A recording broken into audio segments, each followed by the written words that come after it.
Le cri retentit à travers le manoir de verre et de marbre au moment exact où Richard Callahan franchissait la porte d'entrée. Ce n'était pas un cri ordinaire. C'était le genre de son qui fige le sang, qui arrête le cœur pendant une seconde entière.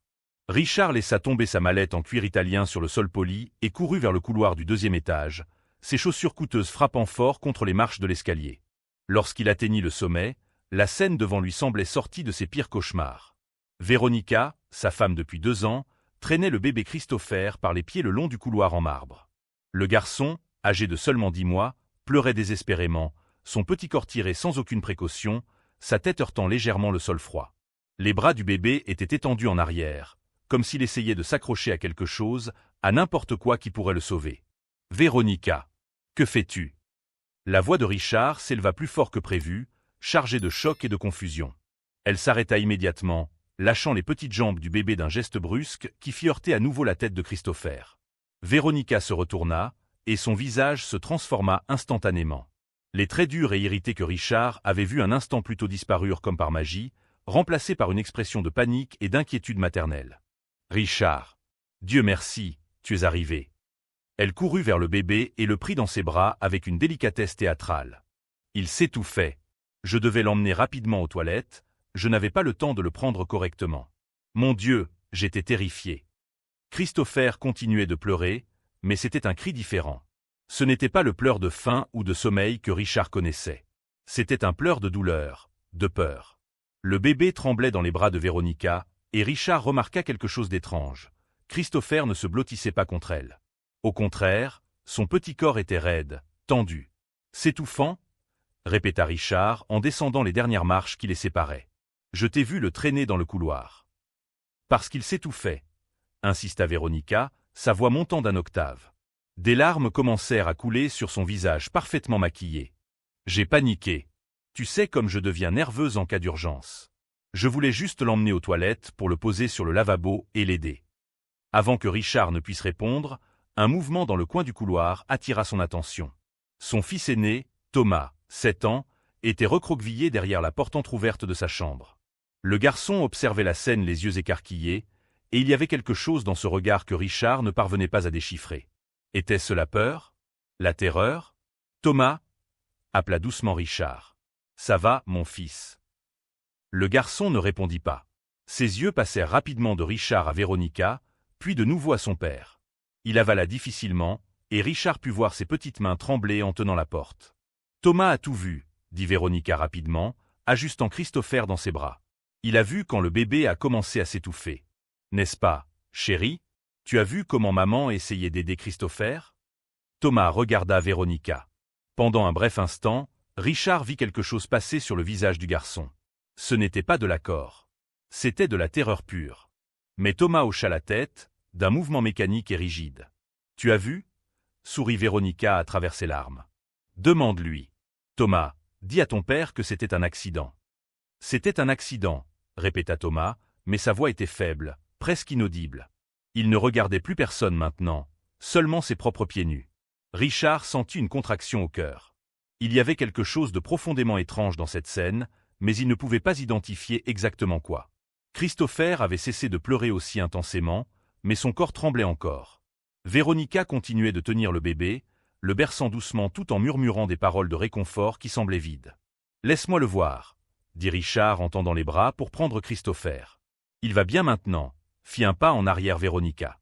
Juste effrayé. « Je vais le mettre dans le berceau pour qu'il se repose. »« Véronica, donne-moi le bébé. » Ce n'était pas une demande. C'était un ordre. Pour un instant, quelque chose de sombre passa dans les yeux de Véronica. Mais ensuite elle sourit de nouveau et remit Christopher dans les bras de Richard. Le bébé s'agrippa immédiatement à la chemise de son père, ses petits doigts s'enroulant dans le tissu avec une force surprenante pour un enfant si petit. Richard examina son fils. Il y avait une marque rouge sur le front de Christopher, probablement due à l'impact contre le sol. Les petits bras du bébé portaient aussi des marques, mais elles étaient anciennes, jaunies, presque disparues. Marque de quoi? Richard secoua la tête. Les bébés se blessent tout le temps. Ils tombent, se cognent. C'était normal. Je vais l'emmener dans la chambre, dit Richard, se tournant vers l'escalier. Je viens avec vous, commença Véronica à le suivre. Non. Richard s'arrêta. Tu es visiblement bouleversé. Va prendre une douche, te calmer. Je m'occupe de lui. Véronica ouvrit la bouche pour protester, mais quelque chose dans le regard de Richard la fit reconsidérer. Elle hocha la tête, déposant un rapide baiser sur le front de Christopher avant de s'éloigner vers la chambre principale. Richard descendit lentement les escaliers, tenant Christopher avec précaution. Le bébé avait cessé de trembler et respirait maintenant plus régulièrement, bien qu'il gardât cette forte étreinte sur la chemise de son père. Lorsqu'ils arrivèrent dans le salon, Richard s'assit sur le canapé en cuir, posant Christopher sur ses genoux. C'est alors qu'il entendit des petits pas prudents sur l'escalier. Thomas descendait lentement, regardant autour de lui comme un animal effrayé, vérifiant la présence de prédateurs. Lorsqu'il vit qu'ils étaient seuls, le garçon courut vers son père et se jeta à côté de lui sur le canapé. « Papa » murmura Thomas, sa voix chargée d'urgence. « Je dois te dire quelque chose. » Richard regarda son fils. Il y avait des larmes dans les yeux du garçon, et ses petites mains tremblaient. « Qu'y a-t-il, champion ?»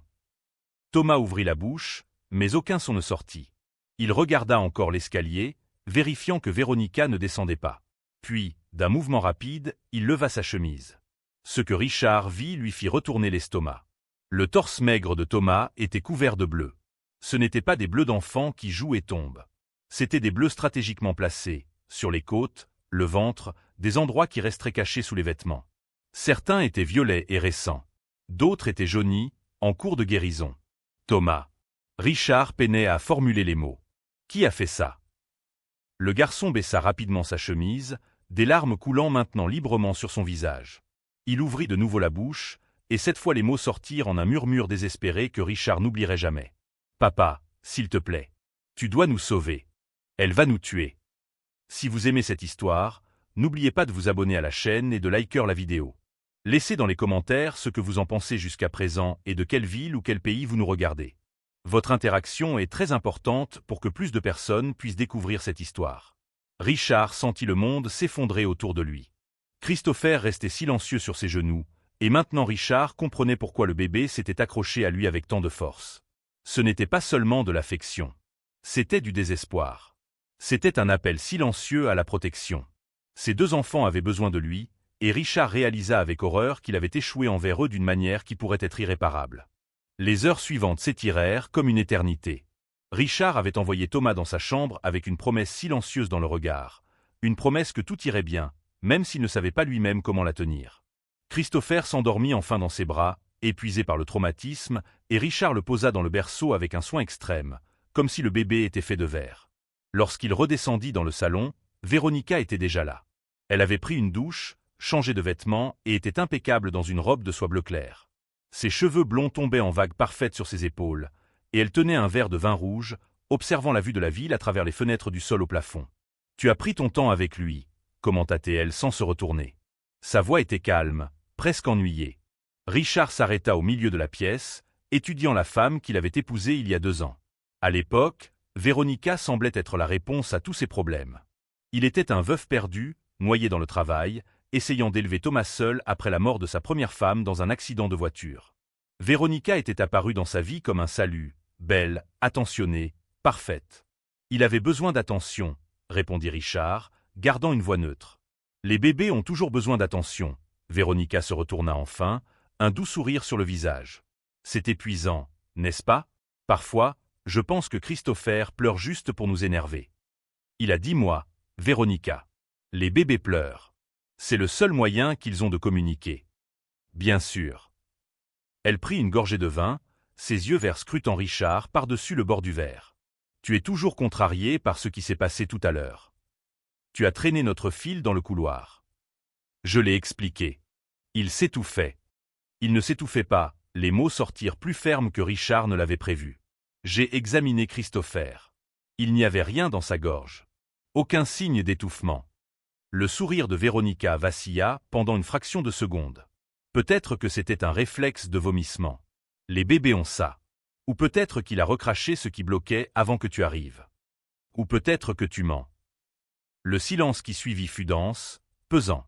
Véronica posa lentement et délibérément son verre de vin sur la table basse. Lorsqu'elle regarda Richard à nouveau, toute la douceur avait disparu de son visage. « Fais attention à ce que tu insinues, Richard. » Je n'insinue rien. Je le dis directement. Tu as blessé Christopher aujourd'hui. Et j'ai vu les bleus sur Thomas. Thomas est un enfant maladroit.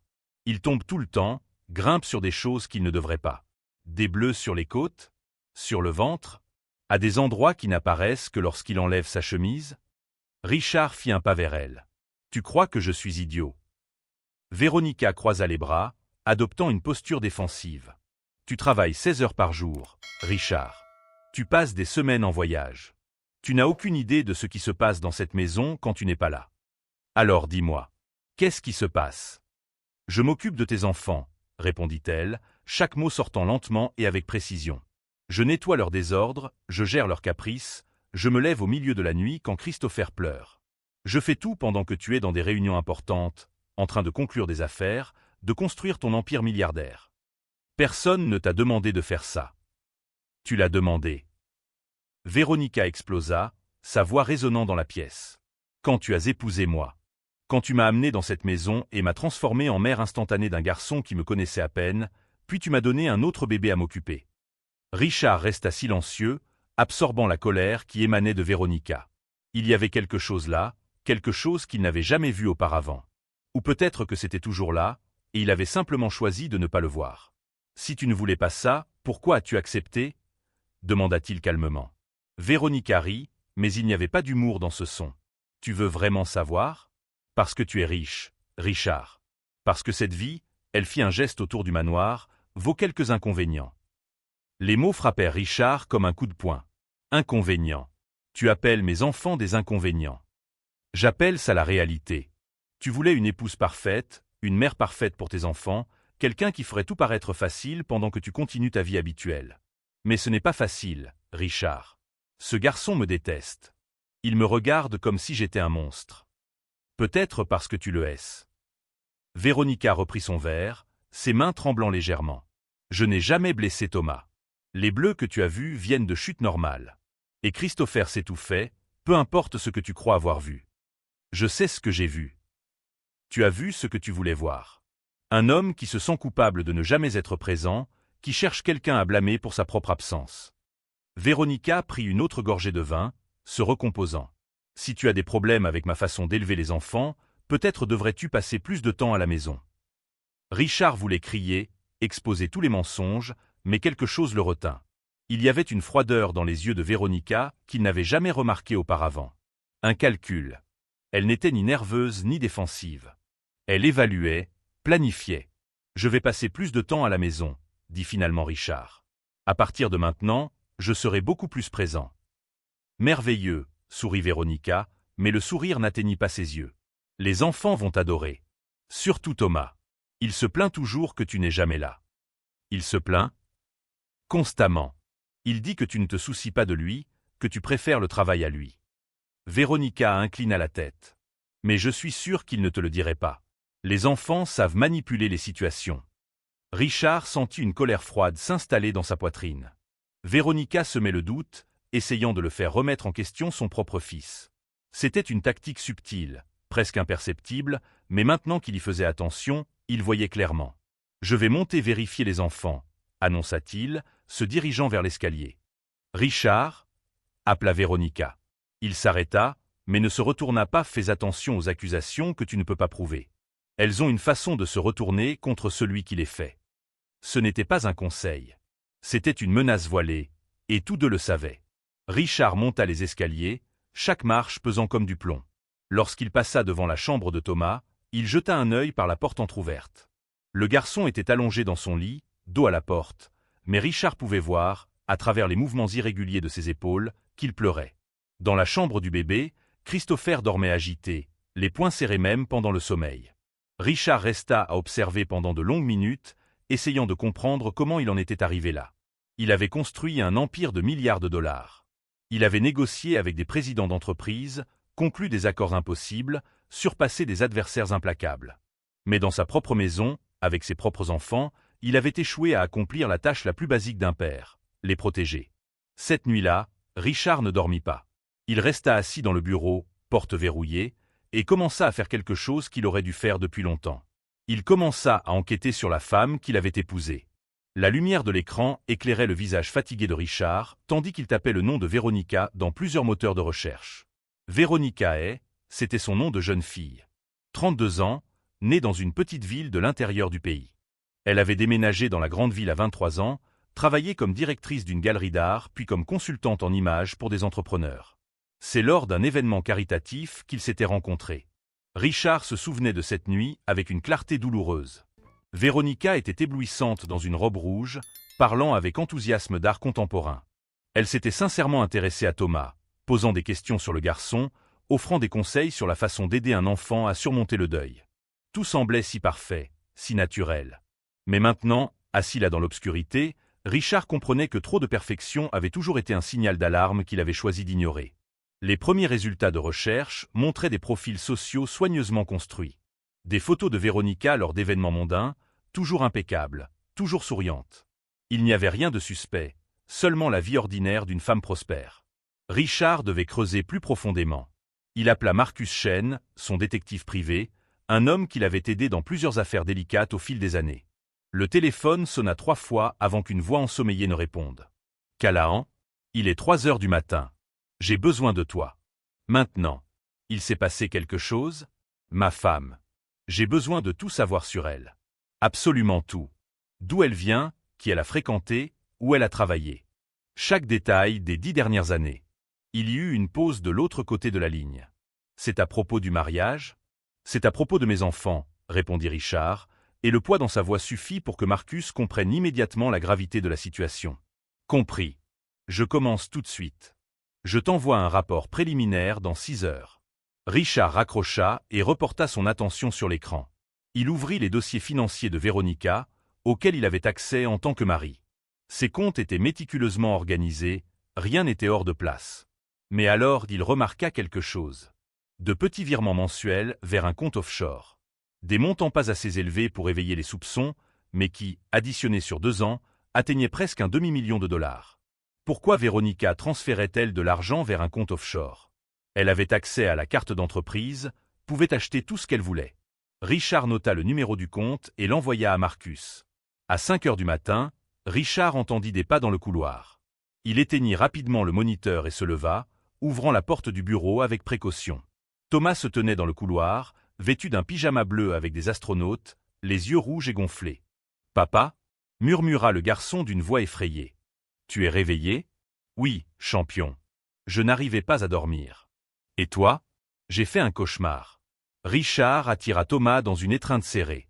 Le garçon trembla dans ses bras, et Richard sentit l'humidité des larmes imprégner sa chemise. « Tu veux me raconter ton cauchemar ?»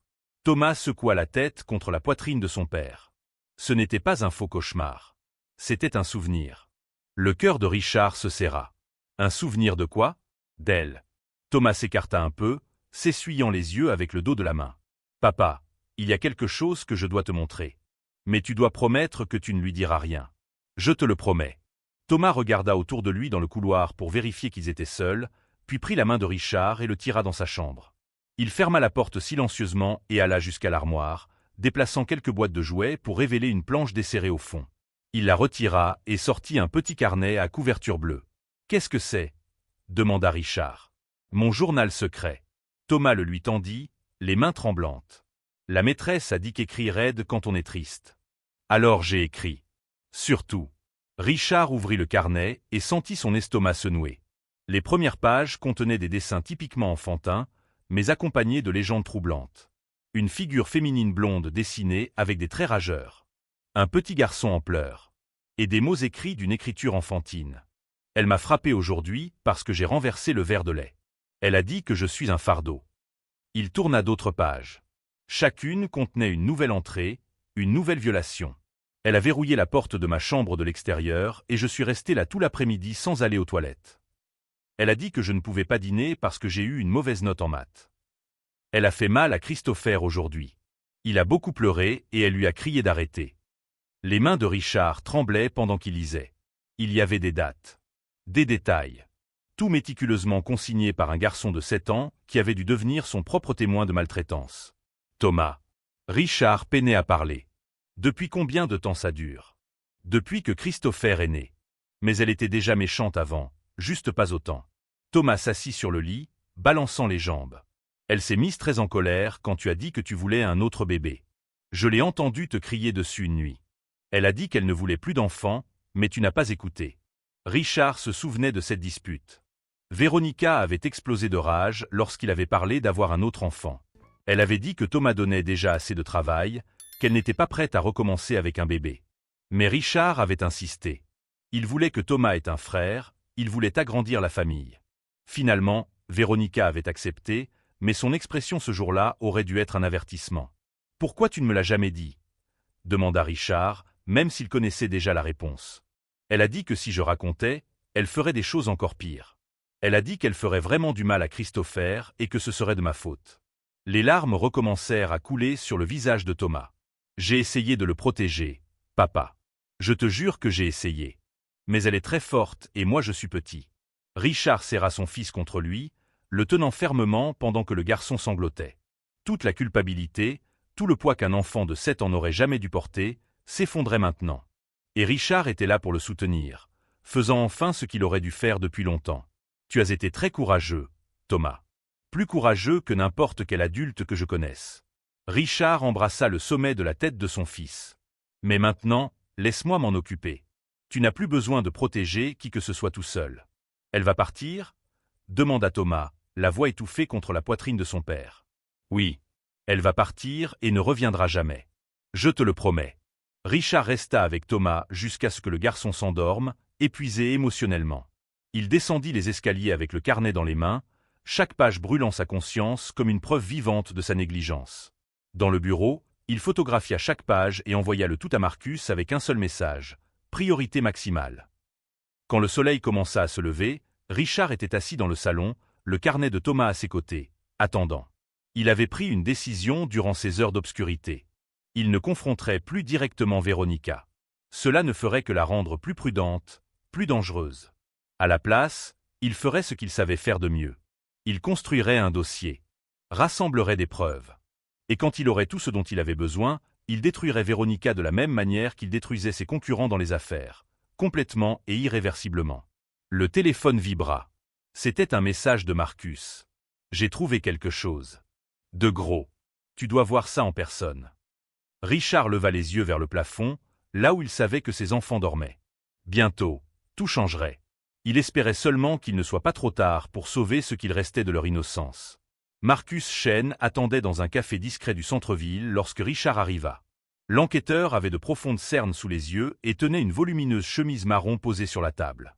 Il n'attendit même pas que Richard s'assoie pour commencer à parler. « Tu t'es marié avec une meurtrière. » Richard se figea, la main encore sur le dossier de la chaise. « Quoi ? » ?»« Assieds-toi, » dit Marcus en poussant la chemise vers lui. « Tu dois voir ça. » Richard s'assit et ouvrit la chemise.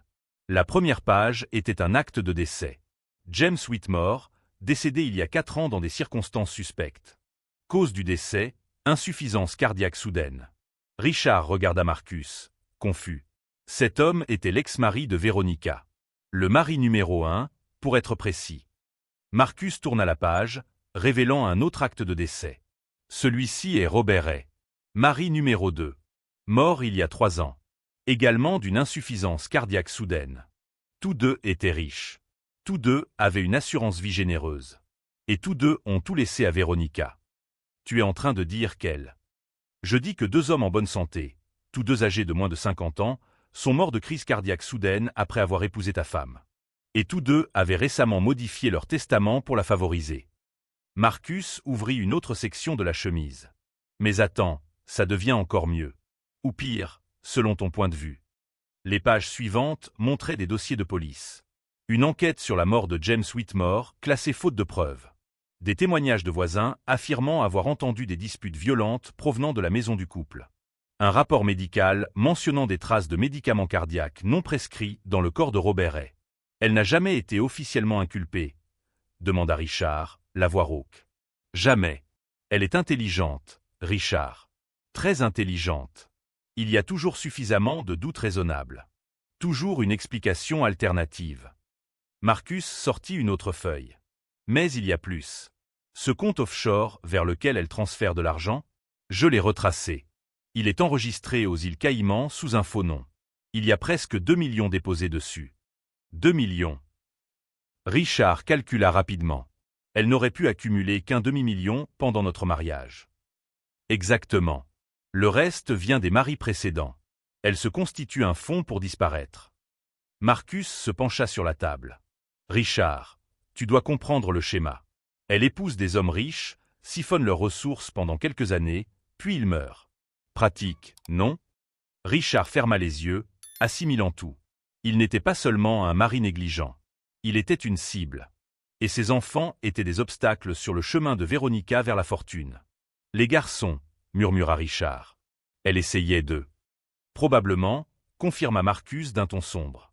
Si quelque chose arrivait aux enfants, tu serais émotionnellement détruit, plus vulnérable, plus facile à manipuler. Et, à terme, tu serais le prochain.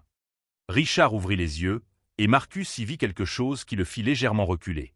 C'était une fureur froide, calculée.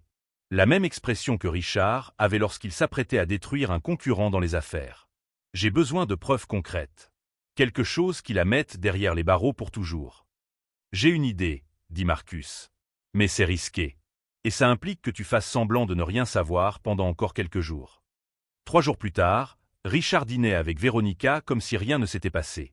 Il souriait, parlait de travail, agissait comme le mari distant de toujours. Mais sous la table, son téléphone enregistrait chaque mot.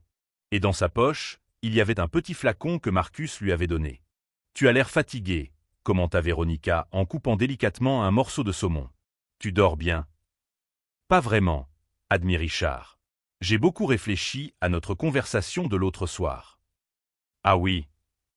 Elle leva un sourcil, intéressée. « Tu avais raison. Je suis absent. Je fais passer le travail avant la famille. » Richard prit une gorgée de vin. « Alors j'ai décidé de faire quelques changements. Je vais réduire mes heures, passer plus de temps à la maison. » Quelque chose de sombre passa sur le visage de Véronica, mais elle le masqua rapidement par un sourire. « C'est merveilleux, chérie. Les enfants vont adorer. »« En fait, » continua Richard, « je pensais que nous pourrions peut-être partir en vacances. Juste tous les deux. Laisser les enfants chez ma sœur pendant une semaine. » Des vacances. Véronica posa sa fourchette, toute son attention désormais concentrée sur lui. « Oui. Un resort dans les Caraïbes. Du temps pour nous reconnecter. » Richard prit sa main au-dessus de la table. « J'ai réalisé que je t'ai négligé aussi. Pas seulement les enfants. » Véronica serra sa main, mais ses yeux calculaient. « Ce serait incroyable, Richard. Mais les enfants. Tu crois que ta sœur pourra gérer Christopher? Il demande tellement d'attention. Elle a élevé 3 enfants. Ça ira. » Richard marqua une pause. « À moins que tu préfères ne pas y aller. »« Non, non. J'adorerais. » Véronica sourit, mais l'expression était forcée. « Tu pensais à quand? » ?»« La semaine prochaine. J'ai déjà tout organisé. » Cette nuit-là, après que Véronica fut allée se coucher, Richard retrouva Marcus à l'extérieur du manoir. L'enquêteur était dans une voiture banalisée, du matériel de surveillance éparpillé sur le siège passager. « Elle a mordu à l'hameçon ?» demanda Marcus. « Complètement. Elle voudra que je meure pendant ses vacances. Ça ressemblera probablement à un accident de plongée ou quelque chose comme ça.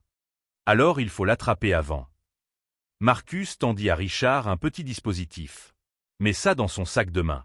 Ça transmettra toutes ses conversations téléphoniques directement vers moi. » Au cours des 48 heures suivantes, le plan de Véronica se révéla dans des détails horribles.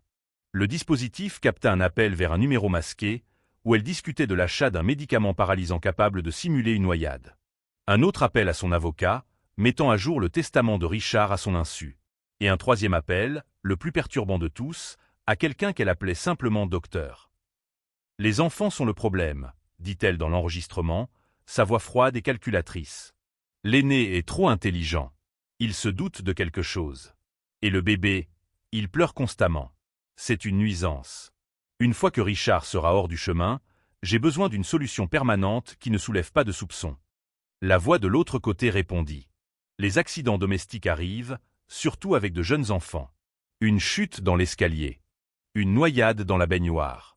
Avec une documentation médicale appropriée d'instabilité émotionnelle après la mort du père, personne ne remettrait en question une tragédie familiale. » Richard avait écouté l'enregistrement avec Marcus et, pour la première fois depuis des années, il eut envie de vomir. Pour Véronica, ce n'était pas seulement une question d'argent. Elle projetait d'éliminer toute sa famille. « Nous avons assez de preuves, » dit Marcus. « Nous pouvons aller voir la police maintenant. » « Non, » Richard secoua la tête. « Je veux qu'elle avoue tout. Je veux qu'il n'y ait aucune chance qu'elle s'en sorte. » Lors du dîner suivant, Richard mit son plan à exécution. Il attendit que Véronica termine son vin puis, calmement, posa son téléphone sur la table, lançant la lecture des enregistrements de ses conversations. La couleur quitta le visage de Véronica. Elle regarda le téléphone, puis Richard, les yeux s'écarquillant de compréhension et de peur. « Toi » murmura-t-elle. « Tu savais. »« Je sais tout, Véronica. Les maris morts. L'argent aux îles Caïmans. Tes projets pour moi et pour mes enfants. » Richard se leva, et à cet instant, la porte d'entrée s'ouvrit. 2 détectives entrèrent, suivis de Marcus. Véronica se leva d'un bond, mais il n'y avait nulle part où fuir. Elle regarda autour d'elle comme un animal acculé, puis son expression changea. Le masque de civilité tomba complètement, révélant quelque chose de véritablement monstrueux en dessous. « Vous n'avez aucune preuve, » cracha-t-elle. « Ce ne sont que des enregistrements. Je peux dire que j'ai été contrainte, que j'avais peur, que... » « Nous avons votre journal, » dit l'un des détectives en tenant un carnet que Richard ne reconnut pas, « nous l'avons trouvé caché dans votre dressing. Très détaillé, dois-je dire. Vous y avez tout consigné. Les autres maris, les plans pour les enfants, jusqu'aux instructions sur les dosages de poison. » Le visage de Véronica pâlit complètement. Elle avait tenu des registres. Bien sûr qu'elle l'avait fait. Les gens comme elle le faisaient toujours, par orgueil ou par compulsion. « Véronica est, » commença le détective, « vous êtes en état d'arrestation pour les meurtres de James Whitmore et Robert Hay, pour tentative d'homicide sur Richard Callahan et pour maltraitance d'enfants sur Thomas et Christopher Callahan. » Alors qu'on lui passait les menottes, Véronica regarda Richard une dernière fois. Il n'y avait aucun remords dans ses yeux. Seulement de la colère d'avoir été prise. « Tu aurais dû mourir en silence, » dit-elle. « Comme les autres. » Richard ne répondit pas. Il se contenta de la regarder être emmenée, sachant que ses enfants seraient enfin en sécurité. 6 mois plus tard, Richard était assis par terre dans le salon, entouré de blocs de construction colorés. Christopher, maintenant âgé de 16 mois, frappait joyeusement une tour que Thomas avait construite, riant lorsque les pièces s'effondraient. L'aîné faisait semblant d'être frustré, mais son sourire était sincère alors qu'il commençait à reconstruire. Encore, Chris. Encore. Thomas encourageait son frère, et le bébé applaudissait avec joie. Richard observait la scène avec une lourdeur dans la poitrine, mais cette fois c'était une lourdeur différente. Ce n'était ni culpabilité ni peur. C'était de la gratitude. De la gratitude d'avoir encore ses enfants, d'être arrivé à temps, d'avoir la chance de réparer ce qui avait été brisé. Le procès de Véronica avait été rapide et brutal. Les preuves étaient accablantes. En plus des enregistrements et du journal intime, la police avait trouvé le médicament paralysant dans son sac, de fausses identités à son nom, et des contacts avec des personnes impliquées dans des activités criminelles. Les corps des ex-maris avaient été exhumés, et les autopsies révélaient du poison dans les deux. Elle reçut la perpétuité sans possibilité de libération conditionnelle. 2 meurtres, tentative d'homicide, maltraitance infantile, fraude. La liste des crimes était longue. Pendant tout le procès, Véronica gardait cette expression froide et calculatrice. Elle ne montrait aucun remords. Pas une seule fois. « Papa, tu vas jouer avec nous ?» demanda Thomas, ramenant Richard au présent. « Bien sûr, champion. » Richard s'installa par terre, prenant quelques blocs. « Et si on construisait un très grand château ?»« Avec des tours, » suggéra Thomas avec enthousiasme. « Et un pont » balbutia Christopher, bien que le mot sorte plutôt comme pot. Ils construisirent ensemble, et Richard réalisa que c'était la première fois depuis des mois que Thomas riait librement, sans regarder derrière lui, sans vérifier les ombres. La thérapie fonctionnait, tant pour le garçon que pour le bébé, qui avait commencé un traitement spécialisé pour le traumatisme infantile précoce. La thérapeute, Dr Patricia Moore, avait été claire dès le départ. La récupération serait longue et non linéaire. Il y aurait des bons jours et des mauvais jours. Les cauchemars reviendraient parfois. Christopher pourrait développer des peurs inexplicables en grandissant. Thomas porterait des cicatrices émotionnelles nécessitant des soins constants. Mais elle avait aussi dit quelque chose qui donna de l'espoir à Richard. Les enfants sont incroyablement résilients quand ils savent qu'ils sont en sécurité et aimés. Vous êtes arrivé à temps. Cela fait toute la différence. La sonnette retentit, interrompant la construction du château. Richard se leva pour répondre. C'était le docteur Moore, arrivée pour la séance hebdomadaire. « Bonjour, Richard », dit-elle avec un sourire chaleureux. « Comment s'est passée la semaine ?»« Mieux », répondit-il honnêtement. « Thomas n'a eu qu'un seul cauchemar, et Christopher dort toute la nuit. » « C'est un excellent progrès. » Elle entra, posant son sac sur le canapé. « Et vous, comment gérez-vous tout cela ?»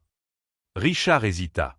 Il était également en thérapie individuelle, travaillant sur la culpabilité qui le consumait encore dans les moments silencieux.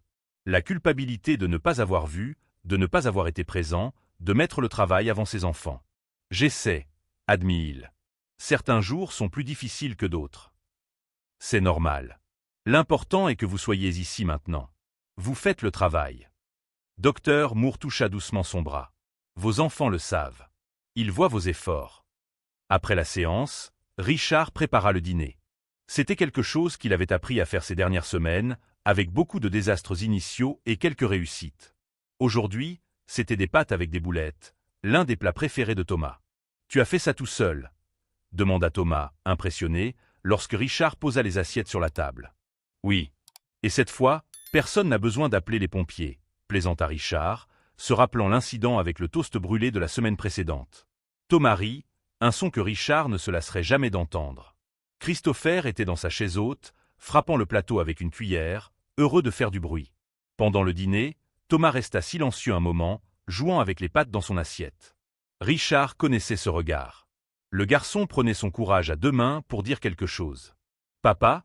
finit par dire Thomas. « Je peux te poser une question ?»« Toujours. »« Tu crois que je suis courageux ?»